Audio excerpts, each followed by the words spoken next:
Εγώ Ριβάλντο στα ίσια, όλο το χρόνο. Ο Νικολακόπουλος που έφαγε ξύλο. Ναι, ναι. Λοιπόν τι, και επειδή έφαγε ξύλο τι. Και λίγο ήταν. Μπορεί να φάει κι άλλο. Ένα λεπτό, για όνομα του Θεού. Για ποιο λόγο δεν μπορεί να βγαίνει τώρα να σπηλώνει τον Αλέφαντο. Ένας άνθρωπος έφαγε ξύλο. Καλά έπαθε στα ίσα. Στα ίσα και να ξαναφάει. Για όνομα του Θεού. Στα ίσα και να ξαναφάει, μα συνεχίσει αυτό το τροπάριο. Γιατί κύριε. Γιατί να παράδειγμα. Τόσο σκληρό κύριε Αλέφαντο. Όχι, έτσι πρέπει να είσαι. Ένας άνθρωπος πήγε στο νοσοκομείο κύριε. Ποιος ένας άνθρωπος, εμένα το ψωμί μου, γιατί μόλις βγήκα εγώ απάνω όλοι αυτοί. Ο Καρπετόπουλος τι είναι, Ολυμπιακός είναι. Ο Πανούτσης Ολυμπιακός είναι. Ο Κόντος είναι Ολυμπιακός. Τώρα μπορώ να σου πω μια κουβέντα στα ίσα και να βγουν. Ναι. Και ο Καρπετόπουλος και ο Πανούσης. Πανούτσος. Δεν δούλευα 5 μήνες.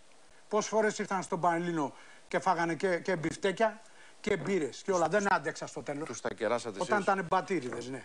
Και οι δύο. Πες τους και να βγούνε, αν λέω ψέματα. Πόσες φορές ήρθανε.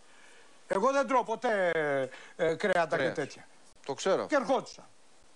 Ωραία, καθόντουσαν εκεί. Και μετά ξέρεις τι λέγανε. Ότι τους έλεγα σύστημα και πώς παίζει η ομάδα.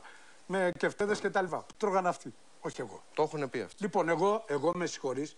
Εγώ καθόμουν άνεργος ήμουν. Μόνιμη κατάσταση. Όταν ο Καρπετόπουλος ερχόταν από την Ιταλία, δεν ξέρω τι έκανε εκεί, το Διλμινέα, το Αντάρο, ρακέτη, εντάξει, τον προσέκα. Μα σπούδασε. Κάθε μέρα σε μένα το φουκαρά που καθόμουνα.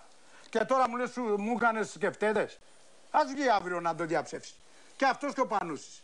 Και μια φορά δεν τους κέρασα, φύγανε, το κρατήσανε μανιάτικο. Αυτό κάνανε. Δεν το πιστεύω. Στην υγεία των παιδιών και στα εγγόνια μου, αν άντρες να βγουν τώρα, μπροστά σε σένα. Αν δεν έχουν έρθει. Και μάρτυρα το Φιλτσόπουλο έχω.